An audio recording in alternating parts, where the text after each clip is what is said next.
저는 오늘 여러분과 함께 무엇이 나를 실패케 하는가, 이 제목으로 은혜를 나누고자 합니다. 세례 요한의 부모님은 연노하도록 아기를 낳지 못했습니다.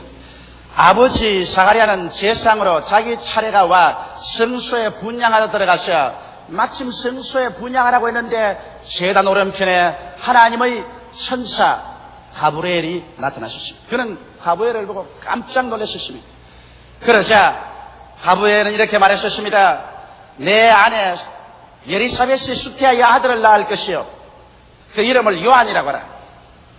그러나 이 갑작스러운 소식을 듣고 도저히 사가랴는 천사의 말을 믿을 수가 없어서 이심에 꽉 찬 대답을 했습니다. 내가 이것을 어떻게 알리요? 내가 늙고 아내도 나이가 많으니이다. 그러자 천사 가브리엘은 이렇게 대답했습니다. 나는 하나님의 앞에 섰는 가브리엘이라. 이 좋은 소식을 전하여 내게 말하라고 보내심을 입었노라. 보라, 이 일이 되는 날까지 내가 벙어리가 되어 능히 말을 못하리니 이는 내 말을 내가 믿지 아니하면이와 때가 이르면 내 말이 이루리라. 사가랴는 그의 불신앙으로 인하여 그 아들 요한이 태어날 때까지 벙어리가 되고 말하는 것입니다. 왜 하나님께서 이같이 가혹하게 사가랴를 벙어리로 만들어버리고 말하실까요? 그 이유는 간단합니다. 사가랴가 천사가 전해준 말을 믿지 않고 계속 부정적인 마음과 부정적인 말을 하면은 하나님의 역사가 이루어질 수가 없기 때문인 것입니다. 불신앙과 부정적인 말이 하나님의 사역에 얼마나 방해가 된다는 것을 이 사건을 통해서 주님이 분명히 보여주시는 것입니다. 하나님의 말씀을 들으면 이것을 믿고 부정적인 말을 하지 말아야죠. 차라리 부정적인 말을 해서 하나님의 사역을 막을 바에는 벙어리가 되라는 것입니다. 그래서 하나님께서 사례를 통해서 위대한 하나님의 계획을 이루시기 위하여 사가랴의 불신앙과 부정적인 말을 방지하도록 하기 위해서 그를 쳐서 벙어리로 만들어버리고 말한 것입니다. 이래서 하나님의 역사에 대해서 의심하거나 부정적인 말을 하지 못하도록 만들어버리고 말한 것입니다. 오늘날 수많은 사람들이 자기 인생의 실패를 하나님이나 이웃에게 그 책임을 돌리려고 합니다. 그러나 실상 그 실패의 원인이 사가랴처럼 자기에게 있다는 것을 깨달아 알아야만 하는 것입니다. 그럴 때 그 사람에게 행복이 다가오는 것입니다. 그러면 어떠한 것들이 우리들을 실패케 하는 요소가 될 수 있는 것입니다. 오늘 저는 여러분과 나를 실패케 하는 요소를 지적해 줌으로 말미암아 사가랴처럼 실패하지 않고 위대한 인생을 살아갈 수 있는 길을 모색하게 되기를 바랍니다. 첫째로 여러분, 우리가 이 세상에 살면서 하나님께 응답을 받고 믿음의 생활을 하기 위해서는 자기의 자존심을 상실해서는 안 됩니다. 수많은 사람들이 열등의식과 좌절감과 자기 비하의 심정을 가지고 나는 아무것도 아니다, 나는 은혜를 받거나 축복을 받았나는 자격이 없다, 이와 같이 내심 끊임없이 시인하고 있는 것입니다. 이것은 무서운 부정적인 파괴가 되고 마는 것입니다. 자기 스스로를 실격자로 믿는 이상 그 사람은 결코 성공적인 인생을 살아갈 수가 없습니다. 자기가 자격이 없다고 하는 사람이 하나님께서 아무리 축복을 주셔도 이것을 담대한 믿음으로 소유할 수가 없는 것입니다. 이렇기 때문에 자존심을 상실한 사람은 하나님 앞에 설 수 있는 그릇이 준비 안 된 사람인 것입니다. 저는 이런 간증을 읽어보았습니다. 한 사람이 사람을 죽이는 죄만 짓지 아니하고 세상의 죄란 죄는 다 지었습니다. 그러고 난 다음 나이가 50쯤에 되고 보니 이제는 지쳤습니다. 면도할 때 자기 얼굴을 거울 속에 들어보면 미운 생각밖에 없습니다. 야, 이 못난 자야, 이 죄인아, 이 더러운 녀석아, 너는 인생을 행복하게 살아갈 자격이 없다. 그래서 열등의식과 좌절감과 자존심을 전혀 상실한 생활 속에서 살기 때문에 말도 행동도 거칠고 세련되지 못했었습니다. 아내에게 멸시를 당하고 자식들에게 존경을 받지 못했었습니다. 그가 회사 생활에도 승진하지 못하고 언제나 말단에는 머물러 있었습니다. 그러다가 한 번은 교회 출석에서 목사님의 설교를 듣고 난 다음 크게 깨달은 바가 있었습니다. 하나님께서는 죄를 짓고 불의하고 추악하며 버림을 받아야 마땅한 사람들을 죄 있는 그대로 못난 그대로 빈손돈 그대로 주님 앞에 나오면 십자가의 보혈로 씻어주시고 성령으로 인을 치어주시고 하나님의 자녀로 만들어서 하늘과 땅을 상속으로 받을 후사로 만들어준다는 말을 듣고 그 마음속에 깊이 충격을 느끼고 그런 하나님께 엎드려 통회하고 자복했습니다. 자기의 죄를 다 고백하고 용서를 받고 난 다음에 그 다음 자기는 하나님 앞에서 하나님 내 자신을 내가 용서해 줍니다. 나는 나를 미워했습니다. 나를 멸시했습니다. 나를 천대했습니다. 그러나 이제부터는 내가 하나님의 아들이 되었으므로 내가 나를 사랑하고 나를 존경합니다. 그렇기 때문에 나는 이제 존경받을 만한 사람이 되었으므로 말도 존경받을 만한 말을 하고 행동도 그렇게 하겠습니다.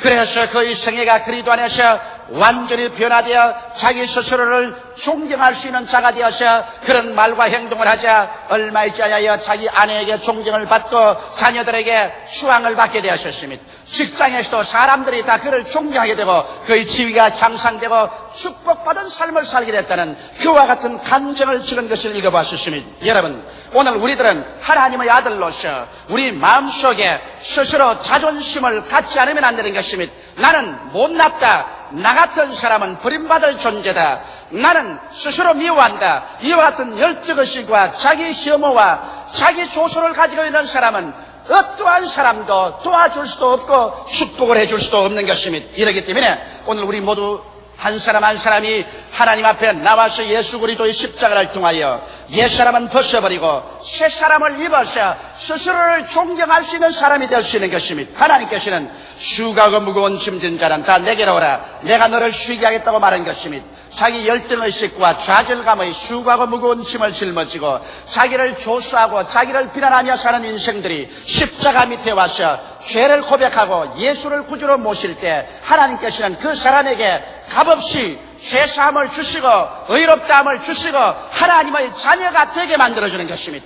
한번 생각해 보십시오. 하늘과 땅과 세계와 그 가운데 모든 것을 지으신 영원 무궁한 왕 되신 하나님께서 여러분과 나를 용접해서 신자식으로 만들어주시고 예수 그리스도와 함께 만유를 상속으로 받을 자로 만들어주시니 이 얼마나 위대한 자격과 은총을 얻는 것이 아니겠습니까? 이러므로 예수 그리스도 안에서 하나님 앞에 인정을 받고 용납을 받고 축복을 받고 난 다음에는 자기 스스로가 새 사람이 된 것을 느낄 수 있습니다. 누구든지 그리스도 안에 있으면 새로운 피조물이라 이전 것은 지나가시니 보라 새 것이 되었다고 바울 선생은 외쳤습니다. 이와 같은 새 사람을 볼 때 자기 스스로를 존경할 수 있게 되고 그래서 어느 심사 행동을 존경받을 자로 행하게 될 것이요 이렇게 되면 가족에서 이웃에서 그리고 불신자의 사회에서 존경을 받게 되는 자존심을 가지게 되는 것입니다. 사람은 자존심을 가질 때 어깨를 펴고 살 수 있으며 하나님 앞에 나와서 기도할 때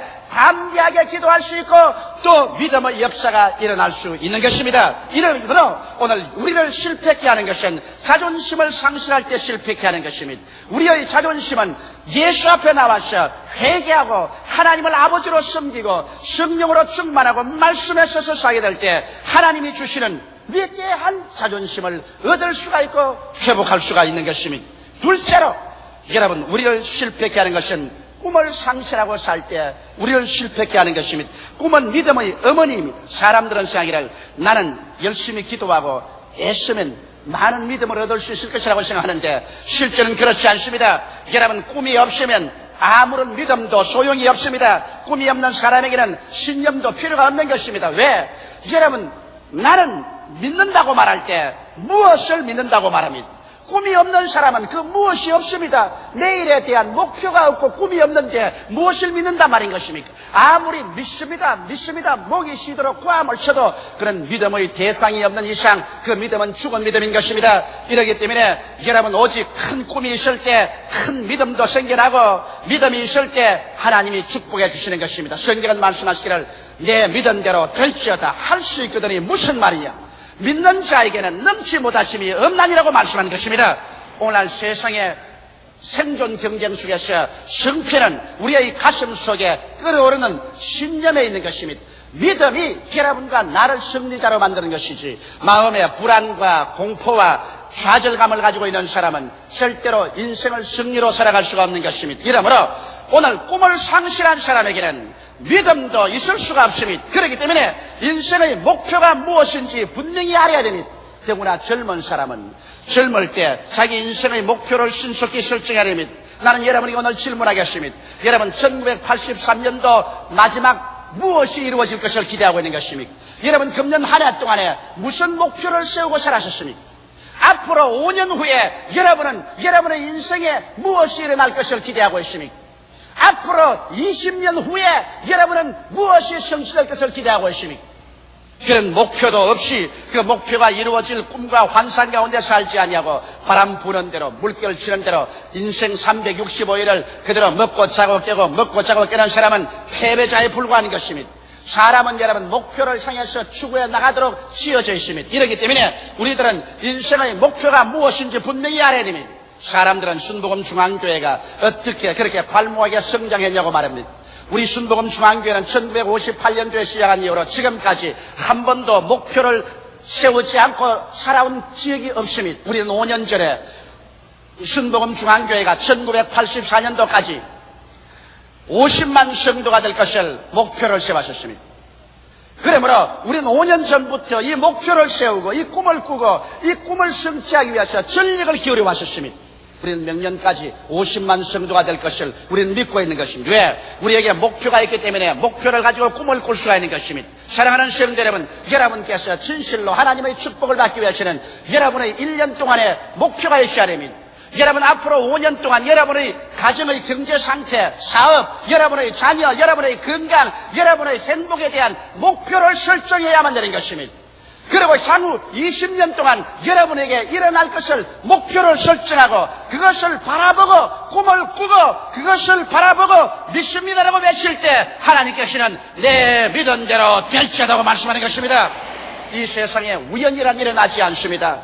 요행이 일어날 것이다. 설마 잘 되겠지. 옛말에도 설마가 사람 잡는다는 말이 있는 것입니다. 설마는 일어나지 않습니다. 요행이란 일어나지 않습니다. 여러분께서 목표를 설정하고 꿈을 가지고서 그 목표가 이루어진 모습을 바라보고 거기에 취해서 전력을 기울일 때 하나님께서 함께 역사해 주는 것입니다. 성경은 밝히 말씀하기를 믿음은 바라는 것의 실상이라고 말한 것입니다. 바라는 것, 그 목표가 분명하지 아니하면 믿음은 실상이 없습니다. 믿음은 그것은 죽은 믿음이 되고 마는 것입니다. 이러므로 목표와 꿈이 없는 믿습니다를 하지 않고 끊임없이 꿈을 가지는 여러분이 될 때 여러분은 그 꿈을 통해서 위대한 인생을 살게 되는 것입니다. 꿈이 없는 개인, 꿈이 없는 청년, 대학생, 꿈이 없는 민족은 망하고 마는 것입니다. 이러므로 여러분께서 성공적인 인생을 살기 위해서는 하나님 앞에서 말씀을 통하여 성령의 은혜를 통하여 기도하는 가운데서 1년의 꿈을, 5년의 꿈을, 20년 후의 꿈을 가지게 되시기를 주의 이름으로 축원합니다. 셋째로 여러분, 자신을 상실한 사람은 아무것도 할 수가 없는 것입니다. 이 세상에서 사람들이 자신을 상실하고 자기 상실증의 병에 걸려 있습니다. 이것이 바로 할 수 없다 병인 것입니다. 할 수 없다 병에 걸린 사람은 정신적인 죽음에 이르는 병에 걸린 사람인 것입니다. 그 때문에 하나님은 세례 요한의 아버지 사가랴가 나이 늙어 아들을 낳을 수가 없다는 할 수 없다 병에 걸린 것을 보고 할 수 없다 병을 입으로 말하지 못하게 하려고 입을 쳐서 벙어리로 만들어버리고 마는 것입니다. 차라리 할 수 없다 말할 바에는 벙어리가 되라는 것입니다. 여러분, 여러분의 입술에 적은 혀가 이야기하는 것이 무슨 큰 영향이 있을 것이냐 생각하지만 실제는 그렇지 않습니다. 여러분의 입술의 말 한마디가 천지를 지으신 하나님이 그 배후에서 움직이게 하는 것입니다. 하나님은 여러분의 입술의 말을 통하여 움직입니다. 성경은 말씀하기를 여러분의 입술이 얼마나 힘이 있는지 마치 큰 광풍에 화물을 잔뜩 실은 배가 이리저리 마음대로 조정해서 항구로 나가는 것처럼 여러분의 적은 혀도 그렇게 여러분의 인생의 운명을 좌우한다는 것입니다. 혀가 적어서 날름거리고 말을 하지만 그러나 그 혀의 말을 따라 밑에 거대한 능력이 움직이기 시작하는 것입니다. 혀는 마치 질풍처럼 달리는 말의 입속에 자갈과 같다고 말했습니다. 적은 자갈 눈에 안 보이지만 이것으로 말을 좌우로 움직이는 것처럼 여러분의 혀의 말로 따라서 거대한 창조적인 힘이 그 말에 따라 좌우로 움직이기 시작하는 것입니다. 적은 불이 온 도시를 태우는 것처럼 혀의 적은 것이 온 도시를 태울 만한 위대한 능력을 일으킨다는 것입니다. 오늘날 여러분과 나의 생에 위대한 창조를 가져오기 위해서 창조적인 위대한 능력인 성령께서 와 계시지만은 여러분과 나의 입술의 말을 통하여 이 위대한 창조 능력이 움직이고 있는 것입니다. 그렇기 때문에 여러분께서 할 수 없다 병에 들려서 할 수 없다고 말하고 있으면 여러분을 살릴 도리가 없습니다. 이스라엘 백성이 모세를 따라서 가데스 바네아까지 왔었습니다. 12 정탐꾼을 40일 동안 정탐시켰는데 그 중에 정탐하고 온 사람들 중에 10명은 할 수 없다 병에 들린 사람이었습니다. 그래서 그들은 끊임없이 할 수 없다고 외쳤었습니다. 우리가 정탐한 땅은 산은 높고 골은 깊었었습니다. 그곳에 있는 성은 하늘을 찌를 것 같고 그곳에 사는 네피림의 후손 아낙 자손들은 키가 장대하여 그들이 우리 보기에 여치새끼같이 보였을 것입니다 라고 말했었습니다. 이와 같은 할 수 없다 병은 유행병처럼 돌아서 온 이스라엘 300만이 땅을 치고 밤새도록 울면서 우리 장관을 세워 애굽으로 돌아가자 할 수 없는 유행병에 걸렸었습니다. 그것이 오직 여호수아와 갈렙만이 할 수 있다, 들어갈 수 있다, 그 땅을 점령할 수 있다고 말하는 것입니다. 그러나 사람들은 여호수아와 갈렙을 돌로 쳐 죽이려고 하는 것입니다. 그러자 하나님께서 분노하셔서 나타나셔 열정탐꾼을 그 자리에서 죽이고 300만 이스라엘 백성을 저 광야로 회진시켜서 그들이 할 수 없다는 사람들이 모두 다 죽어 벙어리가 될 때까지 주님은 40년 동안 광야를 배회시켰습니다. 이래서 할 수 없다 백성이 다 죽어 그 입술이 벙어리가 되고 난 다음에 할 수 있다는 여호수아와 갈렙을 앞세워서 그 후손들을 데리고 가나안 젖과 꿀이 흐르는 땅으로 들어간 것입니다. 오늘날 또 하나님께서는 여러분께서 할 수 없다고 외치면 사가랴처럼 주님께서 여러분을 벙어리로 만들었는지 그렇지 않으면 이스라엘 백성처럼 죽어 무덤에 들어가서 그 입술이 벙어리가 되게 하든지 해야 되실 것입니다. 이러므로 여러분 우리는 할 수 없다는 말을 하지 말아야 되는 것입니다. 하나님에 대한 신앙과 하나님의 말씀을 가지고 있는 우리들이 왜 할 수 없다는 말을 하는 것입니까? 천지와 만물을 지으신 하나님이 여러분 편에 계시고 예수께서 십자가 걸머지시고 죄를 속해 주시고 성령을 주시고 질병을 치료해 주시고 저주를 다 제하여 번창을 주시고 그리스도의 재림할 약속을 주셨는데 왜 여러분이 할 수 없다는 말인 것입니까? 여러분에게는 말씀이 있고 하나님의 성령이 계시지 않습니까? 이러므로 할 수 있거든이 무슨 말이냐? 믿는 자에게는 능치 못하심이 없나니라고 말씀하신 것입니다. 이러므로 우리는 할 수 있습니다. 매일같이 긍정적인 할 수 있다 이 말을 외쳐야 됩니다. 저는 잠자리에 들어가기 전에 침대에 들어 누우면 이렇게 말합니다. 나는 할 수 있다, 할 수 있다, 할 수 있다, 할 수 있다. 나는 축복을 받은 사람이다. 그 대학에 그리스도 안에서 복 받은 사람이다. 나는 성공자다. 그리스도가 나를 성공시켰다. 그리고 우리 집 사람도 따라하라 그럽니다. 안 따라할 도리가 있나? 별 수 없이 따라합니다. 그리고 아침에 일어나면 나는 말합니다. 나는 성령님과 하루 같이 일한다. 나는 할 수 있다, 할 수 있다, 할 수 있다. 나는 성공자다. 나는 축복받은 사람이다. 나는 하나님께서 능력을 주셔서 오늘 모든 일을 다 성공할 수 있다. 사람들은 내가 그렇게 하는 걸 보고 웃을는지 모릅니다. 그러나 그 사람들은 내가 그 말을 통해서 내 배후에 있는 위대한 창조적인 능력을 움직이고 있다는 것을 모르고 있는 것입니다. 사람들은 말하기를 조 목사는 왜 그렇게 활기차게 교회 목회를 하고 세계를 움직이는 그러한 목회를 할 수 있냐고 묻습니다. 그것은 나는 이 혀를 올바르게 사용해서 자신 없는 자신을 상실한 그런 생활을 하지 않냐고 언제나 내 속에 천재를 창조하고 변화시키는 그 동력을 움직이고 있는 것입니다. 여러분의 입술의 말로서 여러분이 묶임받으셨으며 사로잡힌 받는 것입니다. 죽고 사는 권세가 혀에 있다는 것을 알게 되시기를 주 이름으로 축원합니다. 이러므로 여러분 자신을 이 위대한 능력 속에 들어가기 위해서 매일 아침 매일 저녁 시시각각으로 긍정적인 신언을 사용하게 되시기를 주 이름으로 축원합니다.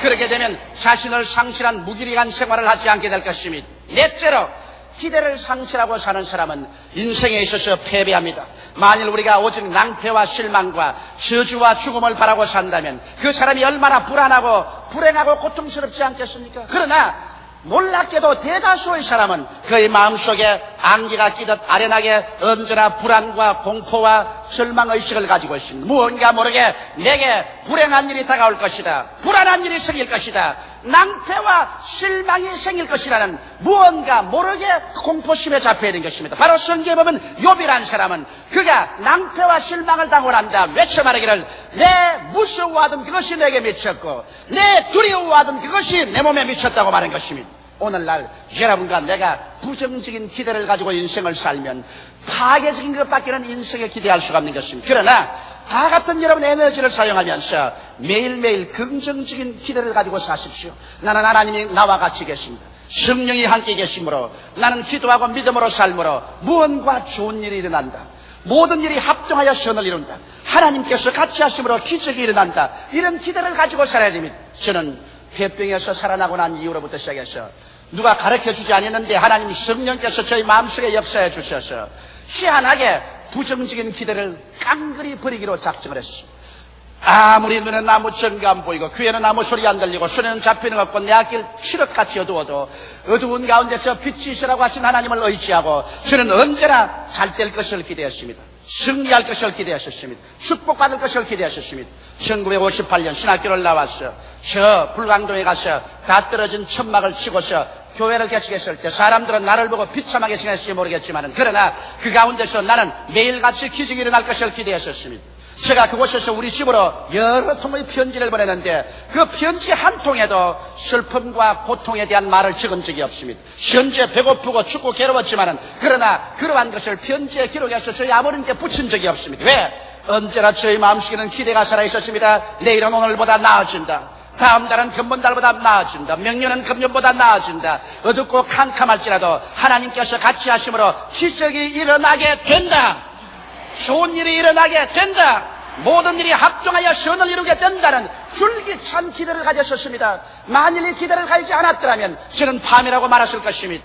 이 교회를 지을 때 정말 절막같이 어둡고 캄캄할 때 슬픔과 고통과 절망이 홍수처럼 휘몰아올 때도 뭔지 모르게 뱃속 깊은 곳에 샘물같이 솟아오르고 있었습니다. 나는 살 수 있다. 좋은 일이 일어난다. 하나님께서 합동하여 유익을 이룬다. 그러므로 뒤로 물러가면 안 된다. 믿음으로 나갈 수 있다. 이와 같은 기대에 꽉 들어찬 믿음이 오늘날 서로 살려주시고 큰 교회를 이끌고 나갈 수 있게 만들어준 것입니다. 사도 바울 선생은 바로 이와 같은 줄기찬 기대를 가진 사람이었습니다. 로마서 8장 31절 이하에 보면 그런 적이 일에 대하여 우리가 무슨 말 하리요? 만일 하나님이 우리를 위하시면 누가 우리를 대적하리요? 자기 아들을 아끼지 아니하시고 우리 모든 사람을 위하여 내어주시니까 어찌 그 아들과 함께 모든 것을 우리에게 은사로 주지 아니하시겠나니요? 누가 능히 하나님의 택하신 자들을 송사하리요? 의롭다 하시는 하나님이시니 누가 정죄하리요? 죽으실 뿐 아니라 다시 살아나시는 그리스도 예수시니 그런 하나님 우편에 계신 자요 우리를 위하여 강구하시는 자시니라. 누가 우리를 그리스도의 사랑에서 끊으리요?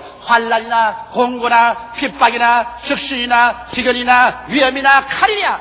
우리가 종일 주를 위하여 죽임을 당게 되며 도살할 양같이 여김을 받았나이다 함과 같으니라. 그러나 이 모든 일에 우리를 사랑하시는 이로 말미암아 우리가 넉넉히 이기나니라. 내가 확신하노니 사망이나 생명이나 천사들이나 권세자들이나 현재일이나 장래일이나 능력이나 높음이나 깊음이나 다른 아무 피조물이라도 우리를 우리 주 그리스도 예수 안에 있는 하나님의 사랑에서 끊을 수 없으리라. 줄기찬 긍정적인 기대인 것입니다. 그에게는 어떠한 어두움도 바울 선생을 정복할 수 없었습니다. 그는 너무나 줄기차고 힘찬 내일에 대한 기대를 가지고 있었습니다. 예수를 믿는 사람은 이 밝고 맑고 환한 기대를 저버리고 살 수가 없는 것은 왜냐하면 하나님께서는 어두운 가운데서 빛이 있으라고 외침에 어두움이 떠나가고 빛이 다가오게 한 하나님이시기 때문인 것입니다. 그러므로 어떠한 칠흑 같은 어두움도 하나님과 함께 기대를 가지고 사는 사람에게 어두움이 함몰시킬 수가 없는 것입니다.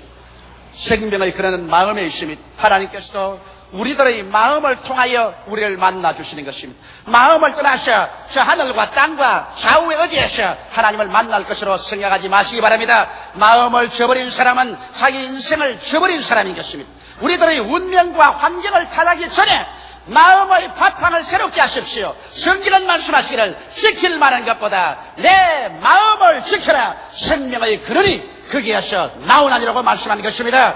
오늘 여러분께서 이 마음을 정돈하고 정리해서 그래서 여러분이 자존심을 가지고 꿈과 환상을 가지며 할 수 있다 믿음을 가지고 기대에 꽉 들어찬 인생을 살아갈 때 성령이 함께 역사하셔 영혼이 잘됨같이 범사에 잘됨에 간결하고 생명을 얻되 풍성하게 얻는 승리로운 삶으로 들어갈 수 있는 것입니다. 다 같이 고개시어 기도드리겠습니다. 살아계신 우리 하나님 아버지, 오늘 제2부 예배에 모인 우리 성도들 위해 성령으로 역사하여 주시옵소서. 자존심을 버린 사람들, 꿈을 버린 사람들, 할 수 없다 인생, 기대를 저버린 사람들을 모두 다 보혈로 씻고 성령으로 새롭게 하셔 성공자로 만들게 하여 주시옵소서. 마음의 바탕이 변화됨으로 말미암아 우주의 능력이 하나님의 권세가 그 마음을 통해서 나타나게 하여 주옵소서. 예수님 이름 받들어 축복하고 기도드리옵나이다. 아멘.